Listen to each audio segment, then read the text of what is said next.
Uribe, nuestro invitado, psicólogo, director ejecutivo de la Fundación Ilusión Viril. ¿Cómo estás, Pedro? Bien, Antonella, qué bueno verte de nuevo. Justo estábamos conversando de que hace un año atrás vine a hablar sobre mi libro y el tiempo, ¿no? Voló. ¡Wow! ¿Cierto? Otro invierno otra vez, ¿no? Otro invierno, bueno, Sí. pues ya vamos hacia la primavera. Sí, vamos. menos mal. Y la primavera se trae Círculo de Hombres. Así es, un proyecto que resucita, en realidad, uno de los proyectos, yo diría, icónicos, emblemáticos de Ilusión Viril, así que estamos muy contentos de que vuelva a la vida. Bueno, pongamos en contexto, ¿no? Sí. Lo hablamos la otra vez que viniste y ustedes pueden encontrar la entrevista ahí en el canal de YouTube de Radio Universidad de Chile, o si van a Google ponen semáforo, Pedro Uribe, les va a aparecer esa conversación sobre el libro Masculinidades. Es muy fácil, y de hecho yo la posteé durante la semana y algunas cosas, pues estuve revisándola a propósito de esta conversación y contabas ahí un poco la historia de Ilusión Viril y me encantaría que entráramos por ahí para que luego en ese contexto pudiéramos entender lo que son los círculos de hombres. Claro, bueno, Ilusión Viril básicamente somos una fundación, partimos primero como una plataforma digital en las redes sociales en 2018, justo un mes antes de la revolución feminista de las estudiantes chilenas y se empezó a correr la voz de que había una cuenta que divulgaba y difundía información sobre género, equidad, prevención de la violencia de género y que hablaba sobre masculinidad, ¿no? Este tema donde parece que los hombres estábamos necesitando claves para entender mejor lo que estaba pasando y así empezamos a crecer muy rápidamente y nos convertimos en una fundación durante la pandemia y hoy por hoy trabajamos principalmente en dos objetivos, que es la prevención de la violencia de género a través de las distintas acciones educativas que realizamos y por otra parte trabajamos en algo que nosotros llamamos las masculinidades igualitarias, promover masculinidades igualitarias, que no es más que cómo invitamos a que los hombres también nos sintamos parte de este trabajo que hay que hacer para erradicar el machismo. Eso en general. Sí, ahí me aparecen dos cosas. Una que yo estoy pensando inmediatamente en algunos varones que nos están escuchando diciendo, uy, qué bueno que hagan eso, porque hay otros hombres que pueden ser súper proclives a la violencia. Qué bueno que yo no, ¿ah? Pero hay otros hombres que sí. Sí. Entonces, entremos un poco a eso porque una de las cosas que me quedó dando vuelta mucho de tu libro y de la conversación que tuvimos la última vez tiene que ver también de que cuando hablamos de violencia de género como expresión máxima, diríamos, ¿cierto?, del machismo y del patriarcado, también estamos hablando de un problema que es social y cultural y que nos afecta a todos y a todas. Sí, absolutamente. Yo creo que algo que tratamos mucho de hacer desde Ilusión Viril tiene que ver con plantear que la violencia de género no es un problema de las mujeres, es un problema de la sociedad, porque causa daño y deteriora en primera línea la vida de las niñas y las mujeres, pero en realidad usualmente cuando esa persona está sufriendo hay todo un entramado, un tejido social que sufre también con ella, o sea, suele haber una pareja, suelen haber hijos e hijas, familiares, padres, red de amigos, o sea, creo que es importante entender este punto, ¿no? Que eso requiere de todos los géneros para que lo podamos enfrentar, porque es un problema que es multicausal, entonces me parece que tiene que ser enfrentado también de una manera más compleja. Y también algo que a mí me preocupa de alguna manera tiene que ver con esta idea de que la violencia de género o los hombres como potenciales agresores, que somos todos, porque machistas, hombres y mujeres, pero definitivamente, y así lo dicen las cifras, quienes principalmente perpetramos la violencia somos los hombres. No solo contra las mujeres, también contra los hombres. O sea, por supuesto, y cuando salta alguien y dice, bueno, ¿y qué pasa cuando una mujer violenta a un hombre? Bueno, eso... Ese es el menos del 7% de los casos. O sea, y eso, claro, no se llama violencia de género, pero sí, es violencia igual, pero puede pasar, digo, ¿no? Claro. Porque siempre hay alguien que está buscando por ahí, ¿no? Ya sabemos, ¿no? La equidad en esas cosas que no, no es por ahí. Pero lo que voy es que cuando efectivamente, al menos esta es la perspectiva que trabajamos en Ilusión Viril, cuando la violencia de género se tiende a moralizar o a entender, como decías muy bien tú, que es un problema de buenos y de malos y que en realidad, qué bueno que hayan estos espacios, como decías tú, para que vayan los malos, los funados, los agresores, y yo que no violo, no mato y no pego, estoy súper bien, entonces yo no tengo nada que hacer, me puedo quedar calentito en el sillón de mi casa. Eso es muy problemático, porque en realidad está muy claro que hay hombres que son muy buenos, o nos leemos todos los hombres, todas las personas nos leemos como buenas, es una necesidad, yo diría, claro, un poco existencial, pero en realidad la violencia tiene que ver con una práctica, con un formato de interacción entre las personas, que se ha ido validando y con imaginario, legitimando a través de la historia. Entonces es bien problemático que si yo, porque yo no he sido funado, yo no he pegado o yo no he violado, yo creo que yo no tengo nada que ver con el asunto, Es bien problemático porque eso hace que muchos hombres se sientan súper alejados de estas temáticas y crean que en realidad a ellos nunca les va a pasar y no es así. Claro, ahora ese de nuevo es un extremo, ¿no? Lo que a mí me parece que sin duda todos y todas estamos transitando, o sea, ese es un problema de todos y todas, pero estoy diciendo como esas expresiones, es la crisis identitaria que tenemos hoy día. Todos tenemos una crisis identitaria hoy día y esto tiene que ver con los contextos, ¿no? Con los avances del feminismo, pero también con el neoliberalismo, que es algo que tú señalaste la vez anterior. Sí. Porque claro, hubo un tiempo, el tiempo de nuestros abuelos, yo creo que nuestros papás todavía les alcanzó un poco, ¿no? Esta fantasía de que la sociedad se organiza de esta manera, mijito, si usted trabaja y se esfuerza, va a tener una buena vida, o sea, como eso es garantizado, usted va a tener mérito, ¿no? Claro. Y además que los hombres cumplen estos roles y usted tiene, ¿por cuánto tiene pene? 2 puntos, tiene que ser activo, tiene que ser proactivo, tiene que proveer, tiene que proteger, y usted que tiene vagina, por lo tanto, 2 puntos, además de la fantasía esta de que el mundo es binario, ¿no? Tiene que ser cuidadora, tiene que ser madre, tiene que ser tierna y amorosa y etcétera. Y hoy día todo eso, el contexto externo y interno está puesto en duda y eso tiene sin duda un efecto. Tú lo has visto en clínica, pero también en el trabajo con varones. Así es, yo lo veo desde los pacientes que atiendo en mi consulta, que son varios, también atiendo mujeres, pero en un menor número, y lo vemos en el trabajo que hacemos en la fundación. Es decir, muchas de las personas que nos escriben son hombres, pero también mujeres, o sea, mujeres, parto por las mujeres, madres. Nos escriben: hola, soy mamá de 3 hombres, soy mamá de un hombre, estoy criando un niño sola y me estoy dando cuenta que no tengo las herramientas para saber cómo acompañarlo, está entrando a la pubertad, evidentemente, por ejemplo, se va a empezar a masturbar, cómo lo hablo estas cosas con él, está empezando a tener polola, no quiero que sea un potencial violador, no quiero que acose, me aterroriza que funen a mi hijo, o nos escriben más, que nos cuentan que sus hijos lo funaron en la universidad y que son chicos buenos, que para ella fue terrible, que no sabía muy bien cómo apoyarlos, y como digo, también hombres preguntándonos todo tipo de cosas, desde estoy casado, tengo una pareja a la que ya no deseo y me estoy empezando a meter con escort, no sé por qué me pasa esto, pero quiero a mi esposa, estoy muy aproblemado, otros más jóvenes de me acabo de pelear con una compañera, me amenazó de que me va a funar, esto es mentira. Entonces creo que es bien interesante porque hay en algún lado una sensación, yo diría bastante como de amenaza, sí, de que cualquier error, porque evidentemente todas las personas metemos la pata y la cagamos, o sea, sí, todo el mundo. Entonces, desde con la forma en que hablamos, desde las cosas que decimos, entonces hay un miedo muy grande, diría yo, a que ante cualquier cosa vas a ser expuesto socialmente y esa exposición va a implicar la muerte social. Y es bien triste porque eso a mí me entristece porque creo que hay una especie de imposibilidad de conversar las cosas. Es verdad que por un lado que existan leyes que prevengan el acoso es importante, o sea, de hecho se acaba de promulgar la ley Karin, que bueno, creo que es una ley que hacía mucha falta en este país porque estábamos naturalizando años, décadas de malos tratos, de abuso laboral, de acoso. Me parece genial que existe un marco jurídico, ¿no?, que prevenga cierto tipo y que sancione, ¿no?, tipo de acciones. Pero si asumimos que todo tiene que ser penalizado y que todo va a pasar porque yo te denuncio y esa denuncia implica un sumario y que voy a terminar la PDI, si empezamos a legalizar... ¿Cómo nos vinculamos? ¿no? Y terrible, ¿no? Es muy difícil porque en el fondo todo el rato estoy sintiendo de que me van a exponer, de que me van a crucificar y nunca vamos a poder sentarnos a conversar y que te pueda decir: Antonella, mira lo que dijiste el otro día, me dolió, me incomodó, no estoy de acuerdo, resolvámoslo, como...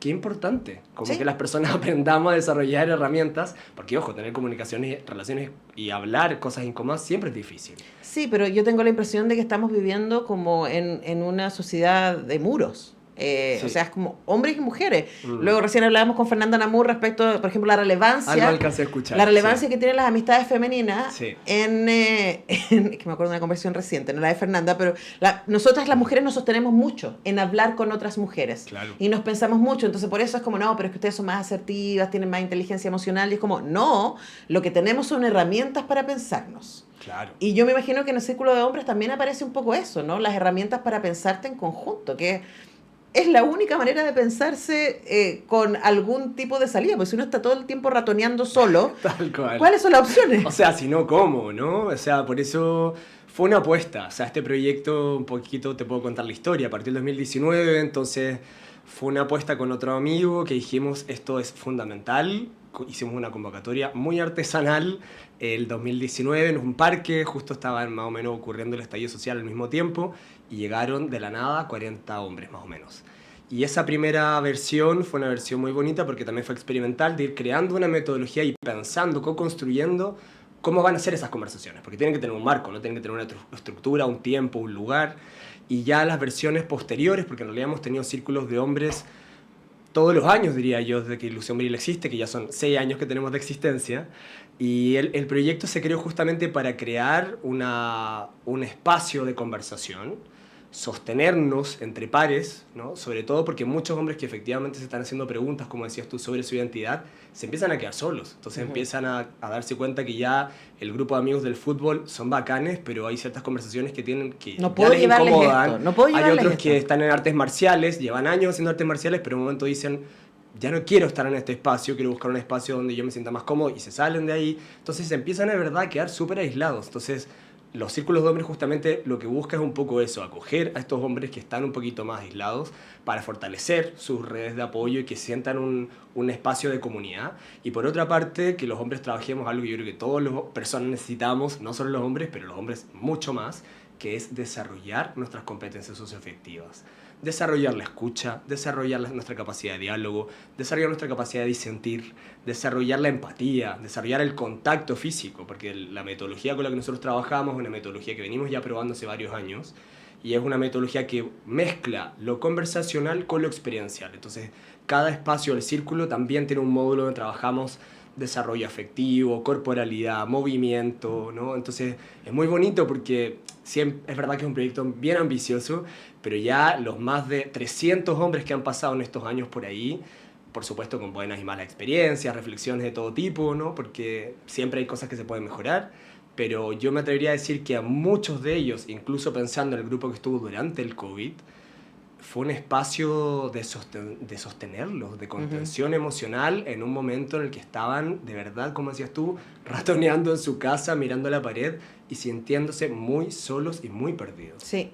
Estamos conversando con Pedro Uribe a propósito de director ejecutivo de Ilusión Viril, a propósito de que se viene en primavera una nueva versión de los círculos de hombres, y ustedes pueden ir a círculodehombres.iv en Instagram, círculodehombres.iv, y ahí está toda la información y también el link para inscribirse. Nosotros estamos aprovechando acá de difundir eso. A mí, de verdad, yo siento que es tan urgente que los hombres tengan espacios para pensarse, para hablar, y lo primero que me sale preguntarte, Pedro, al respecto es, ¿qué pasa ahí adentro? De todo. Es como un reality también. Sí, porque claro, lo que es bien interesante porque tratamos de mezclar, de hacer grupos. Este año va a haber un grupo, quisimos hacerlo un poco más minimalista y pequeño, pero han habido años en que han habido 3 grupos en simultáneo. O sea, comprenderás tú que eso es una jungla. Y es muy bonito porque tratamos de conformar los grupos con, por ejemplo, todos los años postulan padres. Entonces tratamos de mezclar grupos de donde hayan papás y no papás.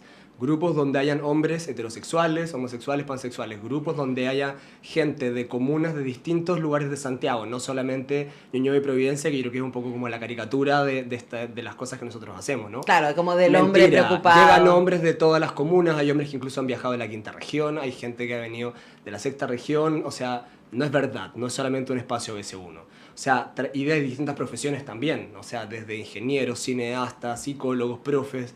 Entonces, tratamos de hacer un grupo diverso porque de verdad nuestra apuesta también es que la diversidad enriquece. Entonces, si solamente nos juntamos los que venimos del mundo, no sé, de las ciencias sociales, obvio que tenemos un lenguaje, una manera de hablar que para otra persona que se dedica a otras cosas no entiende ni le es muy lejana. Entonces, queremos siempre aprovechar de que esos espacios diversos produzca también, ¿no? Un grado de incomodidad suficiente, y esto es algo que nosotros en Ilusión Viril tratamos siempre de reivindicar, de que la incomodidad puede ser una herramienta pedagógica, ¿no? Y emancipatoria. Qué poderoso igual.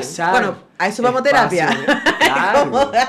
Imagínate que uno paga para que alguien te haga preguntas difíciles, porque efectivamente, y no por nada uno no le hace terapia a sus amigos, a veces las personas necesitamos un poquito de incomodidad. Sí. Siempre decimos que, viste que cuando uno le aprieta el zapato, hasta cuando ya no te molesta, no te lo vas a cambiar y dices, oye, ya, esto es igual, los seres humanos, y más los hombres, que somos bastante más duros con algunas cosas, tenemos que aprovechar esa pequeña incomodidad, que cuando tengo que sostener la mirada, cuando tengo que escuchar a alguien que quizás no piense igual que yo, cuando tengo que escuchar a alguien que viene quizás de una clase social distinta a la mía, siempre hay un grado de incomodidad, ¿no? Y más los dolores que son colectivos, ¿no? Uno se lo vive en su foro interno uno solo, ¿no?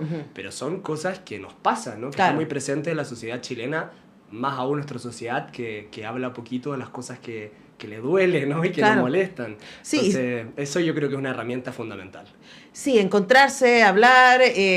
Bueno, tú asesoraste una obra de teatro que reproducía la idea, un círculo de hombres bien extremo, hay que decir, porque antes de que los dioses fueran hombres. Y dramatizado para el teatro, sí. Sí, que yo ojalá, por favor, Rodrigo Soto, escúchanos, y que ojalá se remonte, porque yo creo que todo el mundo debería ver esa obra. El otro día supe que parece que va a haber una nueva versión de la obra pronto, así que sí. Atente, no, ahí va. Antes que los dioses fueran hombres, se llama, se la quieren buscar. Sí, tremenda, y por supuesto apenas sepamos de aquello vamos a invitar nuevamente a Rodrigo, su director, y claro, y lo bonito de ahí también, de respecto a esa obra, que entiendo que tú fuiste parte de ese proceso, es que se hizo con los actores, o sea, es como que hay un dramaturgo que trabajó esto, pero que las conversaciones de las que vinieron los diálogos de la obra venían de el mismo trabajo de un círculo de hombres que se hizo con el equipo, ¿no? Que eran puros hombres. Y una de las cosas que aparece ahí también son los límites, ¿no? Y yo creo que vivimos en un mundo donde hay muchos grises y donde el miedo que tú referías antes, de que te funen, de que ahora que me encuentran desubicado, o sea, de hecho hay todo un movimiento de decir, bueno, ya no se puede salir con nadie, ya no se puede invitar a salir a nadie, cualquier cosa es acoso, etcétera. Entonces es un lugar muy difícil para moverse y para establecer vínculos. Dificilísimo, y yo veo y observo que como sociedad, mi diagnóstico personal hasta ahora, que probablemente vaya cambiando, creo que nos faltan claves. Y sobre todo nos falta lenguaje para poder llamar a estas cosas. O sea, de que entre adolescentes haya un conflicto y ese conflicto se diga o se llame, ¿no? Como violación a todo o violencia patriarcal a todo. Es muy problemático, porque efectivamente las distinciones, si en el campo de lo jurídico esas distinciones son importantes, ¿no? Al momento de un juicio, ¿no? De un delito, al menos en el campo que trabajo yo, que es lo psicológico, también es súper diferente que una persona. Yo he tenido pacientes que han llegado a decirme a la consulta, mira, yo soy violador, y luego me cuentan lo que pasó, y yo le digo, bueno, me parece que lo que me estás contando está más en la línea del acoso, no sé si eso es una violación, cuéntame. Pero ya la etiqueta, ¿no? Porque sabemos que las palabras tienen mucho poder. Yo diría que como sociedad estamos aprendiendo a ponerle nombre, ¿no? A propósito, vuelvo otra vez a la ley Karin, que creo que es algo que me ha tocado mucho reflexionar cuando me toca ir a universidades o a empresas a hablar de estas cosas. Creo que nos falta lenguaje. Estamos recién alfabetizándonos para poder llamar mejor a las cosas que nos pasan, mejor las cosas que nos duelen, mejor las cosas que nos violentan, y yo creo que ahí nos falta muchísimo, porque definitivamente llamar a todo por igual creo que es un grave error, sobre todo porque minimiza a las reales víctimas de estas situaciones. Exactamente, porque al final cuando todo es todo y nada es nada, así como pasa eso. Se frivoliza, sí. Pero también, y antes de terminar, quería algo que de nuevo me quedó dando vuelta a nuestra última conversación y de tu libro, también tiene que ver con que yo pensaba, ¿no? Hay tantos hombres que están tan inquietos, ¿no? No, es que el feminismo, y por eso mismo, ahora hay una vuelta al conservadurismo muy fuerte, especialmente de gente joven, ¿no? Porque dicen, no, porque las feministas nos quitaron nuestra virilidad, ¿cierto? Porque ya no podemos decir cualquier cosa, porque ya bla, bla, bla. Y tú planteabas en esa conversación y en el libro también la idea de que hoy día el principal peligro para las masculinidades normativas, no para las masculinidades históricas, para ese hombre, abuelo, ¿no? Que era el que proveía, era el que podía tener amantes por fuera, pero bla. Dejaba trabajar a su esposa. Exactamente, ese hombre no es el feminismo, sino es el capitalismo, es esta sociedad neoliberal que también le ha quitado a los hombres la seguridad del trabajo, ¿no? Y eso es transversal también. Transversal, y bueno, el feminismo yo creo que lo dice hace mucho tiempo también, ¿no? Que existe una alianza, ¿no? Entre el patriarcado, el sistema económico imperante, porque evidentemente el hecho de que los hombres sintamos que solamente servimos para generar dinero, eso tiene una repercusión muy enorme. Y que ahí está tu identidad, además. Además, o sea, tu potencia, como decías tú, el poder, ¿no? El reconocimiento social que tienes para que cómo los demás te ven, pero también cómo te percibes a ti mismo. Entonces eso de alguna manera tiene un impacto subjetivo tremendo. porque vemos hoy hordas de hombres deprimidos, porque no tienen trabajo, porque no están en el lugar donde les gustaría estar, porque no están ganando el dinero que deberían estar ganando, porque están endeudados. O sea, creo que es muy importante comprender que la salud mental, que yo tiendo, que es algo que también dije en la entrevista anterior, que tiende a individualizarse, cuando no se complejiza y no se considera el contexto de lo que pasa a nivel social, realmente perdemos de vista que los seres humanos nos afectan mucho todo lo que está pasando. Y creo que en Chile todo lo que ha pasado en los últimos años a nivel social, a todos, ¿no? A todas nos ha afectado un montón. Entonces, eso creo que tiene que estar considerado, y en particular con los hombres. Yo por eso también trato, ¿no? Trabajo en esto también porque es algo que me apasiona y me gusta mucho y le pongo mucho cariño y todos los días aprendo cosas. Pero yo trato siempre de empatizar mucho, no solamente porque fui socializado como hombre, sino porque sé que hay muchos hombres que están pasándolo muy mal, no lo dicen, ¿no? Lo disfrazan bebiendo alcohol, de fiesta, etcétera, comprándose cosas, pero sé que detrás de eso hay una sensación de mucho malestar y de mucho dolor y de mucha desesperanza. Y eso a mí me conmueve mucho cuando los hombres se atreven a compartir esas cosas. Y creo que es una de las cosas que también a mí más me motivó al momento de participar y de crear este círculo. Porque yo partí en un círculo de hombres, y lo puedo aprovechar de contar, con hombres mucho más viejos que yo. Fue en la temporada donde yo estuve viviendo en Barcelona y yo era de los más jóvenes. O sea, habían abuelos conmigo. Algo que por lo menos ahora en Chile yo todavía no conozco, me encantaría que pasara. Abuelitos, por favor, este es el momento, Sí, les invitamos. Entonces creo que ahí hay un cambio generacional que es bien emocionante de ver. Sin duda, y también decir que dentro de todas esas elementos no contextuales y personales que aquejan hoy día a los varones, también está la soledad. Y una manera de combatir la soledad es encontrarse con otros varones a pensarse. Es así de simple. Entonces les pasamos este dato que me parece súper relevante. Existe Ilusión Viril, ustedes pueden seguirlos en Instagram, Ilusión Viril. Hay una página, ilusionviril.org también. Y si ustedes quieren participar de Círculos de Hombres, en Instagram, círculodehombres.iv, que es Ilusión Viril. Así es. Y ahí tienen toda la información y pueden inscribirse, que se viene ahora en la primavera. Hemos conversado con Pedro Uribe, director ejecutivo de Ilusión Viril. Gracias, Pedro. Muchas gracias, Antonella. Un placer, como siempre. Un gusto tenerte acá. Nosotros despedimos el semáforo de miércoles. Mañana no está.